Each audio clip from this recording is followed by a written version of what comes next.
welcome back to my channel. I almost said welcome back to my page. I don't know why. That just came to my mind. But make sure you guys smash that subscribe button if you haven't already. Make sure you hit that notification bell so you don't miss out on any of the latest episodes that I got coming out. But I'm back with a part 2. As promised, your girl is very sick, but I'm here. Okay? So make sure you guys like, comment, and share. If you're going to watch this whole video, I appreciate it. So I asked my supporters to ask me questions anonymously, and I told you guys I will respond, and we're going to get right into it. What's your favorite travel destination? Tell everybody the same thing over and over, but you guys don't know. Y'all getting to know me, right? So my favorite place that I ever been to in my entire life is Bali, Indonesia. And you ask why? Because before I went there, you do some research, you talking to some people, and it's like it's negative, right? You're seeing some negative things. You gotta kind of weigh things out and see how you feel about it or whatever. But with me, I'm gonna weigh it out, absolutely, but I'm gonna go see still. I'm still going. I'm still going. So, although I heard negative things and I was reading negative things, I said I'm still going to go for the experience anyway. And I'm happy that I did. When I got to China, I was there for a layover. It was super clean there. It was like I was in a mall. It was designer stores, high-end designer stores. It was little markets in there. I never seen no market inside no mall ever in my life, okay? But it was just a vibe overall. So my layover was, chill. And when I got to Indonesia, the hospitality was even more top tier. Shout out to my driver, Putu. I trust him with everything. Anytime I want to go to Bali, that is the person that I will reach out to because he's from there. That's one. For two, anything that you want to do, he sets up a whole itinerary for you. He picks you up from the airport. He brings you wherever. That is your designated driver the whole entire time you're on vacation. You don't got to worry about no Ubers and all that stuff like that, unless that's what you want to do, right? So when I got to my villa, you would not think for the money that I paid for that's what that cost. It looked like it should have been like maybe $3,000 or so. That's how nice that villa was. 3 bedrooms, 3 bathrooms, a private pool. I had a chef. I had a few chefs actually while I was there. I was there for a week and a half. My flight going there was comfortable, of course. Highly recommend doing business class or first class because you want to take a flight in economy for 17 hours, be my guest. Is all about your preference. That's not my preference. I needed to stretch my legs, my chair all the way back and all that good stuff. I'm bougie when it comes to travel. I will spend whatever I need to spend to be comfortable when I'm on vacation. But that's another story. But when I got there, and it was so peaceful there, the hospitality was definitely top tier. I remember leaving out of a restaurant, and it wasn't even pouring raining, and the lady opened up the umbrella and had it over my head, walking me to the car. Okay, so the cost of living is totally cheap because their money is different over there. Their food and fruit was so fresh. Okay, so fresh. They have fruit over there I never even heard of in the States. I'm not gonna lie to y'all. Because I never heard of mangosteen until I got back from Bali. And then somebody put me on to where I can buy it. But in my opinion, it didn't taste the same. So Bali was super amazing. The sunsets, I'm big on sunrises and sunsets. And my feet in the Indian Ocean was top tier.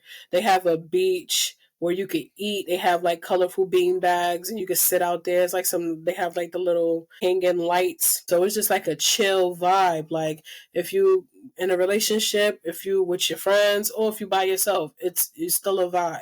Because people out there, they talk and they network. It's not like you out there and you're like, oh man, I'm just by myself. And then no, people will like have conversations with you and stuff like that. Of course, you got to be safe not to talk too much, but the people were kind overall. I didn't run across nobody that made me feel like, oh, nah, you got an attitude or whatever. Not to say that nobody didn't have an attitude. I just didn't experience that while I was there.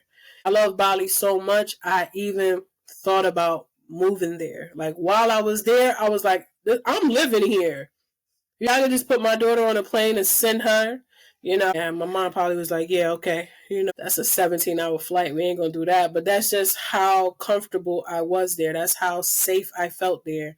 I was having a conversation with the driver too, and I asked him like, what was the most like crime out there? And he told me at that time that the most crime that they have there is somebody snatching your purse. Yeah. So I was like, you know what? I'm about to move here. My daughter could go to international school. They have an international academy. The private school was not expensive and all that. But then I started doing my research and stuff, and it was things that I was like, okay, the more I stayed there, I started seeing different things. So it wasn't nothing that was bad. It was just something that I couldn't adjust to. So they transportation, if you don't have like a driver or Uber or any of that kind of thing, is mopeds, right? So you're getting around on a moped. What my daughter gonna do? Sit on the handlebars? Like how we going? Because she has to be like 17 to get her permit to drive her own. You get what I'm saying? So that's not gonna work. And now I have a son. My son gonna be on the handlebars and my daughter gonna be behind me. Like that's not gonna work. But it's families that's out there who live there. They know that. They know how to maneuver and get around like that. They used to it. So they do be traveling with their families like that. They do have vans. I seen some vans out there. I see a couple like 4-door cars like while I was there. But the most thing I seen was the mopeds. And I was like, y'all have rain season for 2 months straight. You getting around on a moped? Oh nah, that's not gonna work. Now if I was by myself, like no kids, I'm single, like that's totally different. That's totally different. Cause I'm out here. Like I don't care. But when you got kids involved, you gotta think about that differently. But everything is not for everybody. That wasn't for me. The second thing is the visas. Now they have student visas and they have the work visas. The work visas would be the one that I would do. I'm doing customized sneakers. That's a digital product. So I can do all the custom sneakers and have them shipped out and I'm still making my money. I don't have to worry about locking in no job out there or nothing like that. You get a really good work from home job where you can actually travel. You don't have to worry about it. But their visa requirements was you get a visa, you have to renew every 6 months. When you renew, you have to leave Indonesia. You have to leave and then come back within 24 hours to 48 hours. What? So once again, if I'm by myself, that's no problem. I'll hop on the plane, I'll go. With kids, packing my kids, we gotta go to the airport. We gotta leave for 2 days, come back, renew, and then wait until the next 6 months. That was a lot. I couldn't do that. I just couldn't do that. And then the last thing is I'm a black woman. I want my hair braided. I want wigs. I want weaves. I want my hair done. What if I want my hair cut? I want to clip my hair down. Like, I have to leave to go get that done because nobody there know how to do any of that. They don't even have a hair store that sell lace fronts. Okay, I can order some and have it shipped to wherever I'm staying. Not no braids. If I want braids, I gotta get on a flight to go to Sri Lanka or Zanzibar or somewhere around those parts to get my hair done the way that I want to. Same with makeup, but it's a good thing I'm learning how to do my own makeup, right? I guess I better learn how to start doing some lace frontal installs and all that stuff too. But yeah, at that time I wasn't touching makeup, so I'm like, dang, if I want my face to be done for this, that, and the third, I gotta literally get on a plane to fly out for somebody to do it because they don't know how to do that there. So those are things that it just was like, I can't do that. I can't do that. But Bali overall is beautiful, absolutely beautiful. Has some of the best food there and a really great experience there. Bali Swing, Monkey Forest. I went to a place where they tell you like the history about coffee and tea. They take you on a whole tour, show you how it's made and grounded. Actually brought like 8 packs of tea back that they had there, and it was just cool. It was overall cool. Shout out to my driver. He now has his own travel agency where he can take you everywhere. He was working on that before I left, and it's finally up and going, and he's doing very, very good actually. So blessings to him. If you could visit any place in the world, where would you go? Singapore, Switzerland, Alaska to see the Northern Lights, Greece, Bonaire. If you don't know about Bonaire, look it up. Bonaire. They have a place called the Pink Beach. The water is pink and the sand is pink. And I'm going to go and visit that place, okay? It's on my bucket list. Do you prefer traveling solo or with others? Listen, when I went to China, when I was going for my Bali trip, I went by myself. And I was nervous. I was trying to talk myself out of that trip. And I said, okay, listen, the worst that can happen is if you're not feeling it, you can come right back, you know? But I'm happy I took the leap and I did it. Once I got to JFK Airport, that's in New York, once I got to the airport and I was on the plane, I was good. I was like, why I didn't do this sooner? I should have took a solo trip long time ago. But, you know, everything has its time. But I finally went and I was so happy and proud of myself that I went because it was the best experience ever. Now, I want to travel solo all the time, unless I have like a partner, of course. Like if my significant other, of course. We'll be taking a lot of vacations and family vacations, but it's not that. Solo traveling is the best. And people be scared. They like, people be out there and they be doing this and that and that. Like, yo, you walk outside your house every single day, people be doing this and that. You know what I'm saying? You gotta be on point. The same things that you would do when you're home, you just gotta do that wherever you go. That's common sense. But you know, people would try talk themselves out of doing something like, you know, because they scared. And that's okay. That used to be me. But once I took that trip, I was like, girl, you should have been did this, you know? But I was proud of myself that I did that. Super, super proud of myself. I definitely prefer to do solo trips. And the only reason why, like I said, if it's not a significant other, is because people have different personalities. You got to know who going on a trip with you.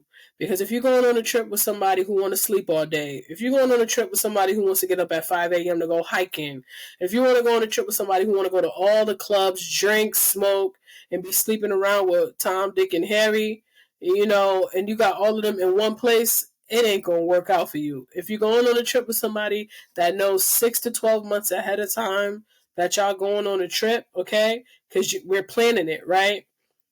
And you still come there and you got some problem with some money stuff, like, you got to know who you going on a trip with. You got to know what personalities, like, because if you don't, it's going to clash. I promise you. I promise you. Somebody gonna be mad at somebody. It's gonna be beef. Somebody gonna have some type of argument. It's gonna be something. Okay? I've been there, done that. Highly do not recommend. Heavy on a highly. Okay? So I prefer to travel solo. Alright. What's the most unusual food you've tried while traveling? I don't try unusual food. Like stuff that's moving on my plate or like it's still alive. Like, listen, I don't try unusual food. Because why?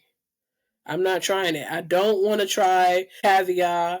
I don't want that. Because why would I want fish eggs? What would I want that for? What would that do for me? Okay? I don't want none of that. I don't try unusual food. Are you more of a beach person or a mountain person? Beach, hands down. Hands down. I've never been nowhere with no mountains. Never. Not to say that it won't happen. I just never been nowhere. So definitely the beach. Especially like beaches that got clear water. It's just so beautiful there. And you know, let me just say this. I used to be a person that be like, oh, the beach is mad boring. Like, what we about to do here? Like, just lay here. Y'all be going to sleep. Y'all just be tanning out here. Like, the older I get, the more I like going to the beach because it's just a place for me to clear my mind. I just love the sound of the waves. I love for my kids to be playing with the little sand castles. I like messing with them with that. It's a whole different vibe for me now that I'm older. But before, I was like, I ain't going to no beach. What I'm going there for? Like, that's it? That's all we doing today? You know, but I actually love the beach now. I ain't going to bullshit. If you could live anywhere in the world, what would be the top 3 places? Easy. Singapore, Switzerland, San Diego. Easy. Okay. What's the most unexpected or surprising place you ever visited? The Luray Caverns in Virginia. It's beautiful. It's underground caves. And I was listening to like the backstory that the tour guide was telling us. You got to look into that. That was definitely a vibe. Definitely unexpected because that's not what I was thinking like the place was gonna be. I really thought I was just about to walk into like some cave places straight, people might take some pictures or something. But nah, it definitely was like a whole different type of vibe and I actually liked it. Carnivals or fairs. Ain't those like the same? But I say carnival. I'd be wanting to go to the carnival with the kids, or with a significant other for real. I need my future husband to win me like 8 beers and all that. Like, that's dope. One day, I'm speaking that into the universe. So, you asking, do I prefer relaxing vacations or action packed adventures? I would definitely say action packed. I do be liking the spa days though, like the little chill days. What's one travel destination that's still on your bucket list? Alaska. I only want to go to Alaska to see the Northern Lights. I have to see them. I have to. I have to. What's the best travel tip you've learned from your experience? Don't be flossy, which I don't do anyway. What kind of travel partner are you? A planner, spontaneous, or somewhere in between? For the most part, I'm a planner. How do you usually plan your trips? Do you prefer detailed itineraries or going with the flow? I don't have to set the itineraries. If I'm going to Bali, Putu do it for me. But if I'm going somewhere else, I'll be looking on everything from Groupon I'll be searching on everything. I always find the best deals everywhere. You can ask my mama, you can ask anybody that's around me and know, like, when we travel and stuff, they already know. I'm checking everything. I know when to book flights to get cheaper flights. I'm definitely a Groupon queen. I definitely will find me a coupon on there somewhere for something for the kids to do. So I don't necessarily need no itinerary. Do you believe in love at first sight or do you think love grows over time? That's a good question. It all depends on the person. Me personally, nah. I could like somebody at first sight. I could be feeling a vibe. But still, I got to know you, right? I got to get to know you. I still got to get to know you before I can say. I gotta like. I don't know. You got to be that one. I never. You know what? I never, ever been in love ever. So I don't know what that feels like. So when you say, "Do I believe in love at first sight?" Like I'm just going by looking at somebody saying, "Oh my gosh, I love them." Like that's wild. No, absolutely not. That's wild and what? Everybody experience something different. For me, it's a no. Do I think love grows over time? Yeah. I think love grows over time. It definitely grows over time. Because if I'm looking at you and I'm saying I'm in love with you off of seeing you the first time, I'm lusting. That ain't love. Because I'm going by your looks. That's it. I gotta get to know you. What's the best piece of relationship advice you ever received? This sounds so cliche. If he wanted to, he will. But it's facts though. It's facts. If some dude really likes you, he feeling you like that, he gonna go out the way to make sure you know. You know what I'm saying? So if you to the ladies out there that y'all kind of like in Delulu land, and you saying, "Oh, I like this person. I got a crush on this person. This, that, or third, and I think he like me because he may DM me or text me here and there or whatever." I'm gonna need you to get out of Delulu land. Because if that person really, really liked you and was really feeling you like that, you're gonna know. He gonna make sure you know. He gonna make sure. Especially if he trying to get you before you get snatched by somebody else, you gonna know. That's the best advice. If he wanted to, he will. And if somebody feeling you like that, you will know. And some guys they say they be shy and I ain't never seen a man too shy not to tell a girl that he feeling her. Ever. Not to say that it didn't happen. I never seen it. How you handle conflicts or disagreements in a relationship. I don't like toxicity. I don't want to be around it. I don't think it's like cute. It's people making it a trendy thing. Like this is not cute that you toxic. It's just not. And if you say that, you asking people. Now, I had a guy say to me by my zodiac, like, "Hey, what's your name?" I'm telling you, and we vibing, and you say, "What's your sign?" And I tell you my sign. As soon as I tell you my sign, you be like, "Yo, you toxic." Yeah, that's a red flag. I'm a slide because you are judging me based off a zodiac sign. That's wild. Don't ask me what my zodiac sign is. That's wild. Because next time somebody asks me what my zodiac sign is, I'm going to say a sign from God and I'm going to walk away. You know what I'm saying? Don't do that with me. I'm not all into that astrology stuff. What sign is compatible with who? We grown ups out here. Y'all still calling yourselves toxic and getting mad when you ask somebody is they toxic and they feel some type of way. We're not doing that.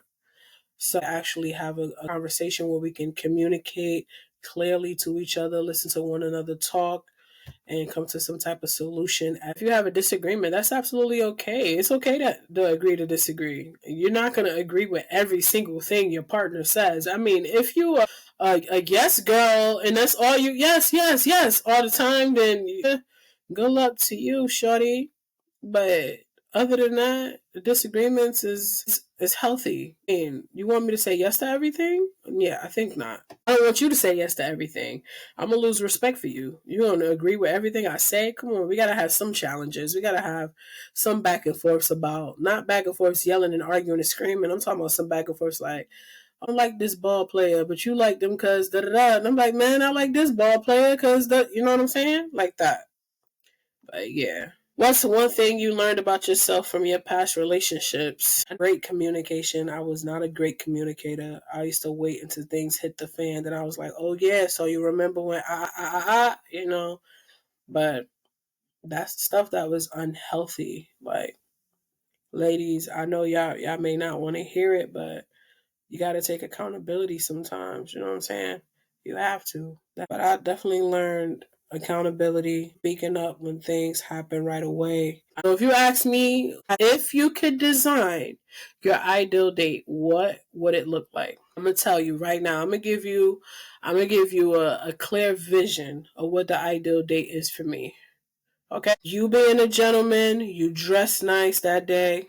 You dress nice every day. Well, we both dress nice. I'm not talking about no suits and heels and dresses and all that. I'm talking about like dress down, cute, comfortable, smell good, right? In the car, vibing off of R&B music, physical touch. I'm holding your hand. We vibing. You opening up the doors. We go to a mom and pop spot, okay? Because I prefer the mom and pop spots over Ruth Chris. I'm not going to argue about that. Mom and pop spots, hole in the walls, whatever y'all call it, wherever y'all from. Okay, where I'm from is either a hole in the wall or mom and pop spots. Okay, get the food from there. We don't even have to go out to eat. You can go buy one of them nice little fancy trays with the crackers and the cheese. Get some grapes. Get some wine. We can ride through. You can show me everywhere. I don't even know if my significant other is in Maryland. I'm speaking if you're somewhere else. Okay? If you're somewhere else, you can show me all the places where you grew up at, what school you went to. You can give me backstories on places if you open with me to share that, right? If you're that comfortable with me, all right? Then we can go and just watch the sunset somewhere and vibe with the R&B joints on, like the R&B tunes. It don't have to be somewhere that's like $1,000,000. I'm not the girl that like 4, 5, 6-star restaurants. I never was that girl. I'm bougie when it comes to traveling. That means I like to be comfortable when I'm on a plane. I'm going to find that. I'm going to find a deal on them flight tickets. Okay? I'm not telling you like the tickets is like $10,000 for me to be comfortable. That's insane. Okay? But I'm going to be comfortable. I'm just not spending that much money. I'm not crazy. All right? I'm not that crazy. So that's the vibe right there. You could spend hours. We can have there's so many topics that we can talk about. We don't want to talk about everything all in one day because we got to spread that out, you know, from between phone conversations, FaceTime calls, and all that stuff like that. Like, it got to be spread out. If there is a second date, okay? It's going to be a second date. But I'm just saying. So that is like the vibe. Listen, this is the thing. It doesn't have to be, I'll pick you up, you know, go and I'm spending all this money to impress you. Like, what? No, it's not about impressing me. It's me enjoying the vibes. Because if I'm with you and I'm absolutely comfortable with you, it doesn't matter what we do. It doesn't really matter. So, the beach, sunset vibes, crackers, cheese, grapes, wine, some really good red wine. I'm good. That's a date. That's a date for me. Playing old school R&B, vibing, having conversation and laughing. That's the best. That's the best. Instead of sitting in some 5, 6 star restaurant and taking pictures and videos of my plates and all that. Anybody doing all that? That ain't no date for me. That's corny, you know. But people, it all depends on who you are. You can get me some flowers from the grocery store. They sell flowers at Trader Joe's. You know what I'm saying? Like, I love flowers. Any kind of flowers. But I don't know. Everybody ain't me. You know what I'm saying? What's your dream vacation? Who would you take with you? Dream vacation, told y'all, Singapore. Singapore, Aruba, Greece, Alaska, Bonnier, Thailand, Japan, any of those places. Who would I take with me? My partner and my kids. Unless it's just like me and my future partner, we going on a vacation. Then that's different. But more than likely, if he got kids, let's put this all together. We all can go. Let them get the experience too. What are your favorite movies? My favorite movies, you got to be more specific. In what category though? But since you didn't specify, I'm just going to say action, John Wick, the first one. If it ain't John Wick, it's Constantine. Growing up, Crooklyn. If you don't know what Crooklyn is, we cannot be friends. We just can't be friends. Because why you don't know what Crooklyn is and why you never seen it before? Um, Rest in peace, Sweeney. If you know, you know. Let's see. A horror movie. Horror movies is trash now. It's like, the killer is invisible, or, somebody got snatched and they took them to a different state, or like, listen, if it's a horror movie, I would say it's more of a movie that make you think more than horror. But Stephen King, Thinner. If you haven't seen Stephen King's movie called Thinner, go watch it. Love movie? I don't really watch love movies like that. A girl that watch all the lovey-dovey movies, but if I had to choose a few that I really liked, I don't really consider them like lovey-dovey movies, but they're more of a like realistic, what could really happen kind of movie.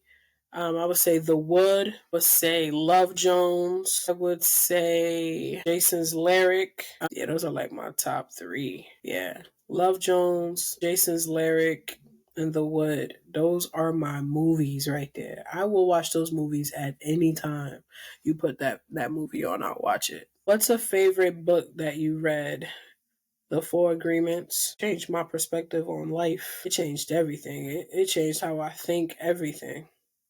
The Four Agreements. Would you ever consider long distance? Long distance is hard. I'm not saying it's not possible, but it's just hard, especially with me. I want to be around a person as much as possible. The more time I can spend with them, the better. But would I ever be in a long distance relationship? I don't know. I guess I have to like cross that bridge if it ever, came to that. But I don't know. Because it takes a lot of like communication. It takes a lot of understanding. You got to be patient. Got to be somebody going to have to figure out who was going where. Like it has to be some type of plan. It can't just keep going like this every day, every year. Like, nah, we got to have some type of plan. We start talking and start getting serious. You live way over here and I'm here.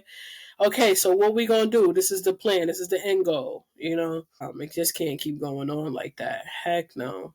I know people who have been in long distance relationships for 3 years, 4 years, and that's power to them. But I'm going by me, and I'll give it like a year, and I'll be like, okay, so what we about to do? But these are conversations that have to be talked about once you cross that path. Right now, I don't know. I can't speak on that for real. What is your favorite dishes to cook? I'm big on like Thanksgiving and all that, so I like to do like the sweet potatoes, the ham, the turkey legs, all that good stuff. I can say the whole entire list, and then y'all just gonna be hungry, so we ain't gonna do that. But I really love cooking. Cooking is like I don't want to say love language, but it's like my peace of mind because I'm in the kitchen. Nobody's in here. If I'm in the kitchen, don't come in my kitchen. Don't try to dab into the food as I'm cooking it. Get out the kitchen until the food is done. When I'm done cooking and all that, then I'm going to make the plates. Then you can come in the kitchen because you already full and you throwing your plate away. You know what I'm saying? Or you packing up a plate or whatever the case may be. But I would say if it's not like soul food, I would say curry shrimp and rice and peas, jerk chicken, rice and peas, barbecue beef ribs, garlic mashed potatoes, love steak. My mother got me on steak. I wasn't big on steak like that until I made it for her one day. Made it how they make it in the restaurants. Some restaurants, they'll do the garlic mashed potatoes. They got to be fluffy. They can't be them watered down instant ones. You know what I'm saying? You got to really make garlic mashed potatoes from scratch. We're not doing the instant in the box. What is that? You know what I'm saying? So I literally made the fluffy garlic mashed potatoes with the butter and all that. I did the steak. The first time I made her steak, I made it well done. And I don't know nobody who eats steak well done, but I had to learn that. You know what I'm saying? So I learned how to make it where it's medium rare, just right. It's tender. You can just cut right through it and add it on top of the garlic mashed potatoes. And then I did like the pan seared asparagus. It was done. That plate was empty. So I know I cooked it really good and I did it right this time. The potatoes part is not the hard part. It was me knowing the temperatures to put the meat so the meat can be tender, it can be rare, but not too rare. You don't want pink, pink, pink steak. That's crazy. That's raw. Just enough where it's like that little brown and a little pink in it, and you can actually eat it and enjoy it. And it was flavorful. You don't got to put 20,000 seasonings on your meat for it to be flavorful. You just got to know what to put on your meat for it to be flavorful. And just a little tip for females that's trying to cook for their family or their man or whoever: get your meat, clean it, and season it, and put it away for a day or two. Then make it. Thank me later. So I'll say those are like my top things. What is something about you that nobody knows? I can really sing. I can really cook. I almost fell. This is what happened to me in my last recording. I can really sing. I can really cook. I pretty much can do anything I put my mind to. If you don't know that about me, then you know now. What's some advice you would give your younger self? Stay authentic. Laugh. Everybody needs to laugh. You can't take everything in life seriously. That's why I joke around a lot. You're going to be proud. You're going to be super proud of how you evolved. It may hurt now because you lost some people. Some people walked out your life. Some people that were super close to you may have passed away, but you have evolved. Your heart never changed. Stand firm on your boundaries. Respect yourself first. Nobody's going to respect you if you don't respect yourself. Love yourself first before you love anybody, because it's just not going to work if you don't. You end up loving them way more than they love you. You start having all these insecurities. Yeah. And you are stronger than you know. That's what I would tell my younger self, for sure. What is a message you learned from your guest on your podcast? Nobody ever asked me that before. Nobody ever asked me that. That's a good question. I would say you can overcome any obstacle. Life isn't over. Life isn't over for you. And the last question: would you date a guy that's in his 30s? I'm in my 30s. Y'all the ones ask me the relationship questions. Who are y'all? Are you mixed? I am not mixed. I am Bayesian and black. Black and black. And for people that don't know, Bayesian is Barbados. Mixed with anything else? Nah, I'm not mixed. I'm black. Percent. If you can go back and change anything, what would you change? I wouldn't change anything because I wouldn't be where I'm at right now if I did. Okay, y'all got to get to know a little bit more about me, what I like, what I don't like. But if you enjoyed this video, make sure you like, comment, share, and subscribe. And I'll be back. I'm going to start doing these once a week. Not the questions so much, but you'll see. I got some content coming for y'all. See y'all later. Bye.